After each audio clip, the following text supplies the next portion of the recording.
What's up, guys? I'm here to do my DVD collection thing now. And, interesting trivia, I used this clapper on the set of filming of Zombie Night Part 1. If you saw the behind the scenes, you probably knew that. But anyways, let's get on with my DVD collection. I have a lot of them, and I'm doing a bonus. I'm doing my Blu-ray collection, which is also short. I'm collecting Blu-rays right now, but right now, let's take a look at this. First off, we got Scarface, the remake, 1983. Now, what's surprising is that, not only is this one of my favorite movies of all time, but it's probably like the only remake I actually think is better than the original.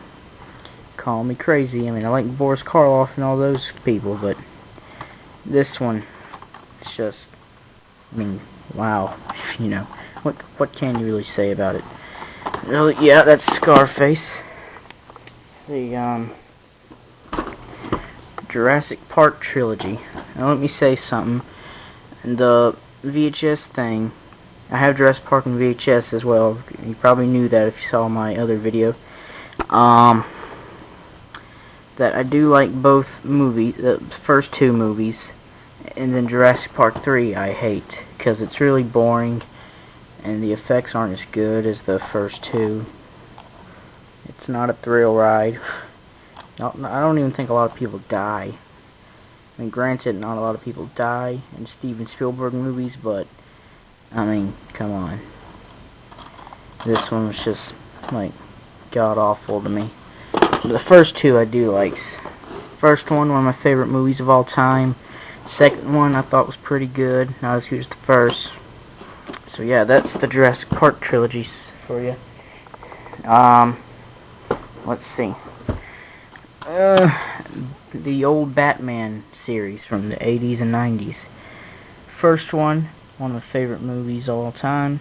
Second one, pretty good. Third one, boring and stupid. And last one, just plain stupid. I mean, if you've seen it, you know what I'm talking. Even if you've seen Nostalgia Critics review of it, or James Rolfe, whatever, you know what I mean. First two I like. Again, usually I like when it comes to franchises, I usually like the first three or whatever. I don't know. Let's see. That's Batman for you. It's pretty good. Indiana Jones 1 through 4. Now, there is a bonus material one that's supposed to be in the fourth one, but I said since I have all four of them now, I'm just going to put them in this box set, because on the front, it doesn't say trilogy, it just says the complete DVD movie collection, and now, it is true. So, yeah, even though the fourth one is like a little diarrhea color, and, you know, yeah, it's slightly off, it's still cool, though, and, well, so let me tell you, first one, I have to give 9 stars out of 10, Temple of Doom, 8 stars, Crusade is my favorite one, and Kingdom of the Crystal Skull, I actually thought was decent. Yes, I like that movie. Do you have a problem with it? Oh well, it's my opinion. Anyways, I got First Blood 4, or Fourth Blood, or Rambo 4, whatever. It's called Rambo, basically, and it's the fourth in a franchise that I'm still not sure what the title of it is. Because, well, we'll get to the first 3 movies in a bit, but that's Rambo 4, or whatever. Good, I thought it was good, you know. And, well, here's that bonus DVD I told you about. It's pretty fun to watch, you know, interviews with Steven Spielberg, George Lucas, Sean Connery, Harrison Ford. Yeah.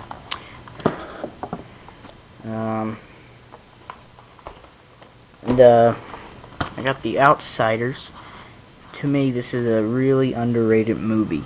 It is good, but, I don't know, I think I've heard a lot of people saying it's boring or something, or, you know, it's not Coppola's greatest film, you know. To me it is. I mean, I dare say it's better than the Godfather movies.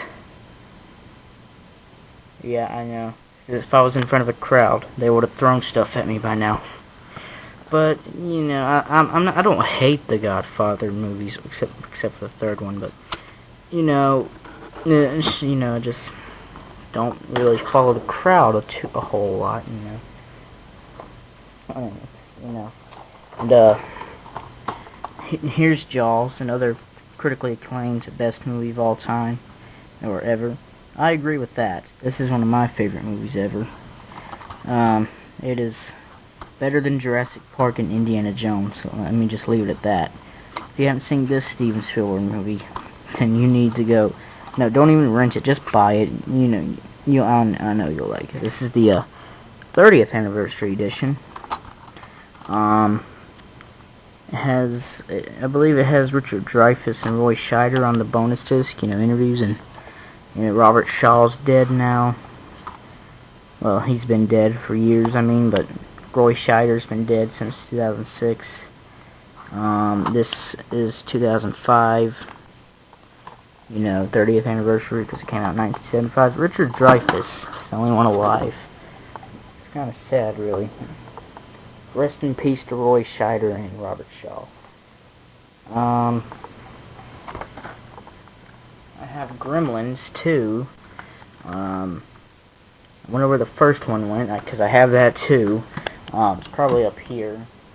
Okay, yeah, it's up there somewhere. I'm not going to show you it right now, but Gremlins 2 is an awesome sequel. I'm not going to lie.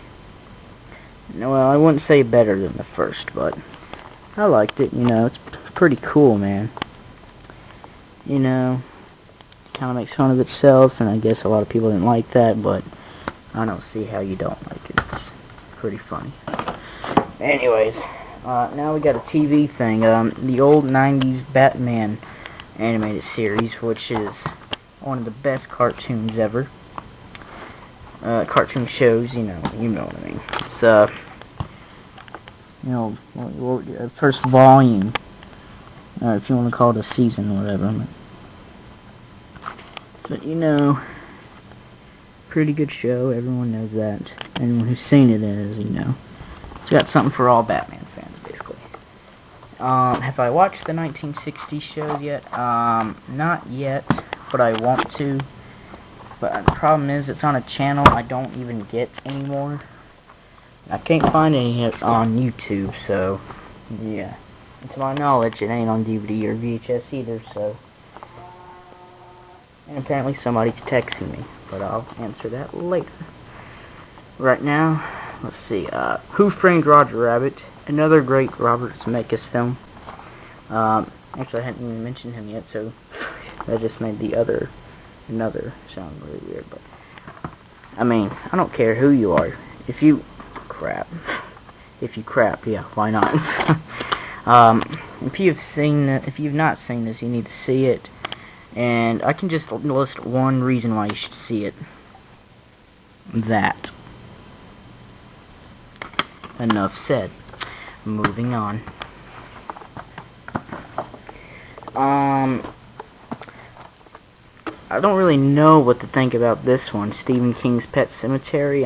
It's kind of a mixed emotion right now. I'm not sure if I like it or hate it or whatever, but Pet Sematary.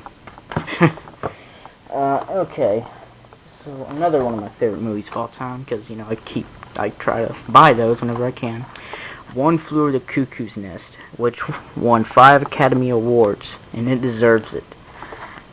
Because, Jack Nicholson, Danny DeVito, Christopher Lloyd, all of them, basically. Also, this was what was that actor? Some actor's first movie. Actually, this was Brad Dourif's, Danny DeVito's, and Christopher Lloyd's film debut. And they all do excellent in here.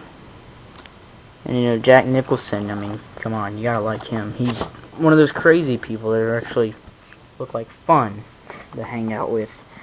Let's see. The Goonies.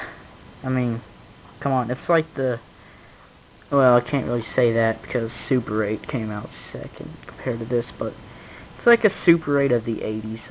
I guess we'll leave it at that. If you've seen Super 8, that's a good movie. Better than this one, even though I'm an 80s guy, so I have to admit that sounds weird coming from me. But yeah, it's the Goonies.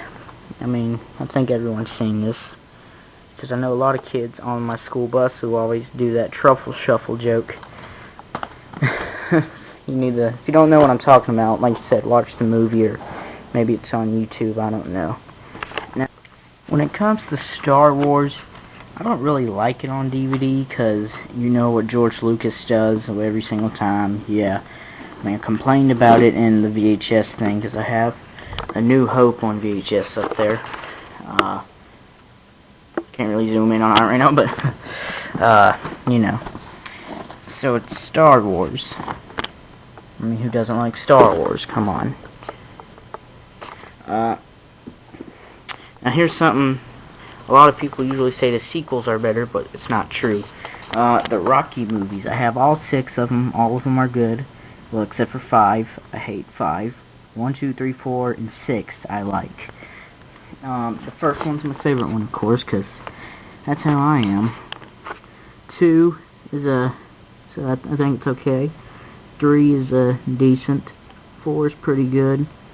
And Rocky Balboa, which is Rocky 6, is the second best one to me.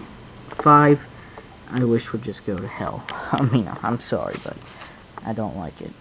That's all I gotta say. I'm just leaving it at that. But yep, I have all the movies, and I actually like how it makes a picture. That is pretty cool. Except for Rocky Balboa, it ruins it at the top. But you know, gotta keep in line the order of movies. So now we got Ghostbusters 1 and 2. In this weird little, I think they were swallowed by Flubber. Nah, it's probably Slimer. I mean, come on, it's gotta be Slimer. Now, there was some little booklet in here about the making of the movie, and I don't even know where that went, but it's a good thing I already read it. Because I'm one of those rare people that actually watch behind the scenes of the movies and listen to audio commentaries while watching it and all that. I mean, you know, a lot of people don't like that. It's like, oh, who cares how they did it? I'm just glad they did it. Well, I care, because I want to be a filmmaker. Well, right now, I'm kind of a critic, so I don't know. We'll see how my future goes. Now, on to the next door, we'll call it. Well, let me get this set out. Unforgiven, which is written and directed by Clint Eastwood. Oh, and produced. Let's not forget that. I was actually watching this on AMC not too long ago. So yeah, I don't know why I have it on DVD, but you know, this also won 4 Academy Awards, and that deserved it as well. You know, Clint Eastwood, I think he's more bad A than John Wayne. I'm just saying. Okay? I mean, I have John Wayne movies up there, and, you know, I actually have them on DVD too. We'll see in a minute. Maybe 2. But, I'll be honest, I don't even know why. Well, I do know why I have this movie. It was a gift. But, let's just say, I don't like this movie, but my stepmom thought I would, just because I liked Caddyshack. Yeah, but way to jump to conclusions. Although, I think this right here is kind of cute with the ducks. I don't know. That's pretty weird of me to say, but yeah, Siskel and Ebert were bullcrapping us on that. Chase's best work. Yeah, sure. Funny Farm, I give that a thumbs down. Now, Looney Tunes Spotlight Collection, Premiere Edition, whatever that means, Volume 1. I mean, let's be honest, everybody loves Looney Tunes. Everyone has seen it at one point. I mean, it was shown in theaters in the 30s, what am I, from Jersey now? In 30s and 40s, and been coming on TV since, like, the 80s, I think. I don't know, I was born in 96, so. Yeah, there's some really good cartoons on here. And, as far to my knowledge, they're not messed with. They're still the same violent stuff. And, you know, I mean, you need to go